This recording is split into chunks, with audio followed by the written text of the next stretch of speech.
এই যে আজিজ ভাইয়ের কথার শেষ অংশ ধরে যদি আমি বলি যে তারা তাদের সংসদে যাওয়া উচিত, মানে সংসদে যাওয়া নিয়ে কি কোনো দ্বিধাদ্বন্দ্ব আপনার মনে হয় কিনা?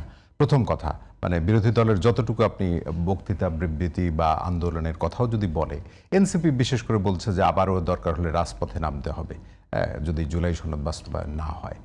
মানে এবং আরেকটি ভাই যদি একটুখানি জিজ্ঞেস করি, সেটি হলো এই রিজওয়ানা হাসানের বক্তব্যের পরই জিনিসটা কি ইঞ্জিনিয়ারিং জায়গা আসলো, না ইলেকশনের পরপরও এরকম খুব আলোচনা ছিল আসলে? না, নির্বাচনের পর থেকেই তো তারা বলছে ইঞ্জিনিয়ারিং এর কথা।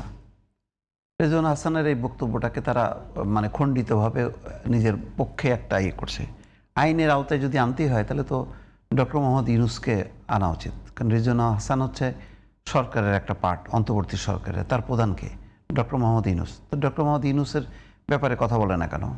তাকে আনুক, তার অধীনেই তো উনি কাজ করছে। তাহলে রেজওয়ানা হাসান তো একা করতে পারে না, যদি ইঞ্জিনিয়ারিং হয়ে থাকে, গোটা সরকার করছে, তো সেই সরকারের প্রধান হচ্ছে দায়বদ্ধ থাকবে। তো তাকে তার কথা বলে না কেন? তার কথা বলা উচিত তো।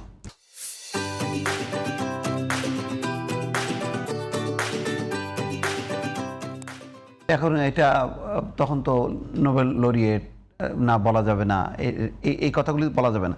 মানে যেহেতু রেজওয়ানা হাসান একটা কথা বলছে, এটাকে ধরে নিয়ে তারা তাদের যে অভিযোগটা, জাস্টিফিকেশনটা করছে। এখন ইলেকশন ইঞ্জিনিয়ারিংয়ের ব্যাপারে সব পক্ষই তো দেখছি যে আদালতের দ্বারস্থ হচ্ছে। বিএনপির অনেক প্রার্থী তারাও হচ্ছে। এটা তো মানে যার যার মতন যারা ভিকটিম হবে, যারা মনে করবে তারাই হবে। কিন্তু সামগ্রিক নির্বাচনকে ইলেকশন ইঞ্জিনিয়ারিং বলে বিএনপি সরকারকে বা তারেক রহমানকে শেখ হাসিনা বা শেখ হাসিনার সরকারের সাথে জুড়ে দেয়া, ট্যাগ দেয়া, এটা তো ভালো লক্ষণ হলো না।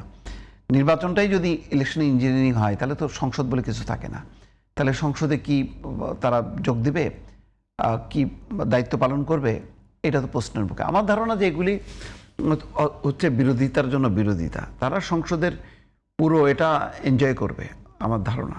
যে কিন্তু ওই যে একটা তাদের যেই বিরোধী দল, মানে তারা জাতীয় পার্টি না, এটা প্রমাণ করার জন্য তারা সত্যিকারের একটা বিরোধী দল হিসাবে আবির্ভূত হয়ে তারা শক্তিকে আরও সংহত করবে। কারণ তাদের একটা ভয় আছে যে ভবিষ্যতে যদি আওয়ামী লীগ আসে এর মধ্যে, তাহলে তাদের অবস্থান তো আবার নিচে নেমে যাবে। সুতরাং এই সুযোগে তারা প্রধান বিরোধী দল হিসেবে আবির্ভূত হতে চায়। সেই কারণে এই সমস্ত কথাবার্তা, এগুলি আমার ধারণা যে ওই যে রাষ্ট্রপতির ভাষণ দিতে পারবে না, এটা মানে এই কথাগুলি বলছে, এগুলি সবই হচ্ছে খুবই মানে জনপ্রিয় হওয়ার জন্য, যে মানুষ সেগুলি যত শুনবে, যত বিরোধিতা শুনে কিছু মানুষ আছে তত বেশি পুলকিত হয়। এগুলি হচ্ছে তারই অংশ। আমার ধারণা যে মানে এগুলি আপনি মনে খেয়াল করেছেন যে জামাতের নাম করা কিছু ব্যারিস্টার যারা আছে তারা ইতিমধ্যে কিন্তু বিভিন্ন আসনওয়ারি তথ্য সংগ্রহ করে ফাইল রেডি করছে। আমরা গণমাধ্যমে এরকম দেখেছি আর কি। মানে তাদেরও এক ধরনের মানে যদিও জামাত ইসলামের আমির বলেছেন যে এই রিট হওয়ার পরে বলেছেন যে এইরকম একটা সুন্দর নির্বাচনেরকে আবার আদালতের বারান্দায় নিয়ে যাওয়াটা কেমন হচ্ছে, আবার উল্টো দিকে তাদের একটা প্রিপারেশনও কিন্তু আছে। না, সেই অনুসন্ধানগুলি তারা করুক। তারপরে মানে ভোটার মাইগ্রেশনটা সেটাও অনুসন্ধান করুক, যে কোনো প্রার্থীকে জেতানোর জন্য শফিকুর রহমানের আসনে কি পরিমাণ মাইগ্রেশন করা হয়েছে, সেগুলো তদন্ত হোক। দুই দিকেই তো আছে, মানে সব দিকেই আছে অভিযোগ, পাল্টা অভিযোগ থাকবে। এগুলি নিয়ে মানে যদি চলতে থাকে তাহলে সংসদটা আলটিমেটলি অকার্যকর হবে। তাহলে ওই সরকারি বিরোধী দলের সেই পুরনো ধারা, সেই সংসদ বর্জন, সেই সংসদ অকার্যকর, এই পথে যাবে। এখন একটা ক্রিটিক্যাল অবস্থার মধ্যে আছে, এটা সত্য।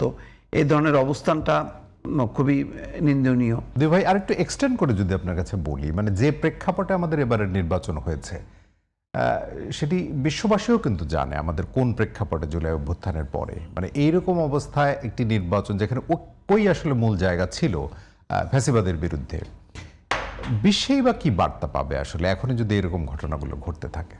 না, অবশ্যই খারাপ বার্তা। এটা তো ভালো জিনিস হলো না, বরং এই সংসদে এসে যেই গভর্নমেন্টের কিছু লক্ষ্য আছে, কিছু সংস্কারের প্রস্তাবও আছে। মানে আমরা জুলাই সনদটাকে যদি এক পাশে রাখি, তারপরও তো বিএনপিরই তো 31 দফা সংস্কার প্রস্তাব আছে, সেগুলি বাস্তবায়ন করতে গেলেও তো সম্মিলিত একটা মানে ঐক্যবদ্ধ একটা অবস্থান থাকতে হবে। সেটা যদি না দেখে তাহলে বিশ্ববাসী মনে করবে যে আসলে এই অভ্যুত্থানের নামে বাংলাদেশে একটা তামাশা হইল।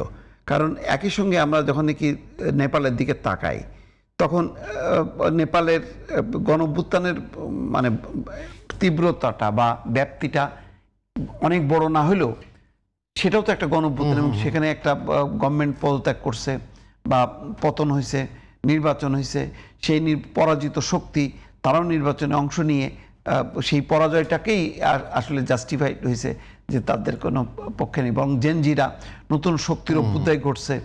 এবং এই নতুন শক্তিরা কখনো ওই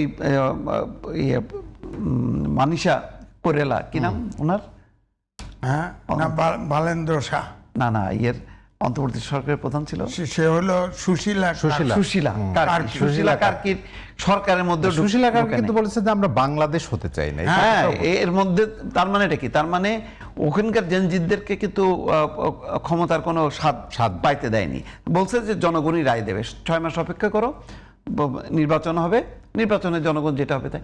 এবং চমৎকার হয়েছে, পরাজিত শক্তিকে যদি নির্বাচনের মাধ্যমে পরাভূত করা যায়, এটাই তো গণতান্ত্রিক প্রক্রিয়া। আমাদের এখানে হলো আইনগতভাবে বিধিনিষেধ দিয়ে করা হলো, শুধুমাত্র জামাত চিন্তা করলো যে তারা প্রধান বিরোধী দল হইতে হবে, কারণ আওয়ামী লীগ থাকলে তো আর জামাতের সেখানে স্কোপ থাকে না। সুতরাং এই সমস্ত কায়দা কানুন করে তারা এইগুলি করলো। বারবার বলা হচ্ছে যে বিচারের মতন হবে, যারা অভিযুক্ত হবে তাদেরকে বিচার হবে, আর যারা নিরপরাধ তারা তাদের রাজনীতি করার অধিকার পাবে। কিন্তু সেই কনসেপ্টটা তো থাকলো না, পুরো দল শুদ্ধ নিষিদ্ধ করে আমার সুবিধাটা অর্জন করো। তো এরকম একটা মানে কনসেপ্টের মধ্যে দিয়ে যাচ্ছে। ফলে আমার ধারণা যে এই যে জুলাই সনদ, এইসব কথাগুলোর মধ্য দিয়ে মানে আমি ক্ষমতায় থাকবো আজীবন এবং অন্য কাউকে আসতে দেব না, এটা আরেক ধরনের স্বৈরতান্ত্রিক চিন্তা ভাবনার মধ্যে মানে এগোচ্ছে। এবং এখন বিএনপির জন্য বিপদ হবে যে এই শক্তি, বিএনপিকে কাবু করার অর্থ হলো গণতান্ত্রিক শক্তি মানে পরাভূত হওয়া, এক কোণঠাসা হওয়া এবং এক ধরনের মৌলবাদী শক্তির একটা উত্থান ঘটানো। এখন সামনে কি হবে সেটা এখন দেখার বিষয়।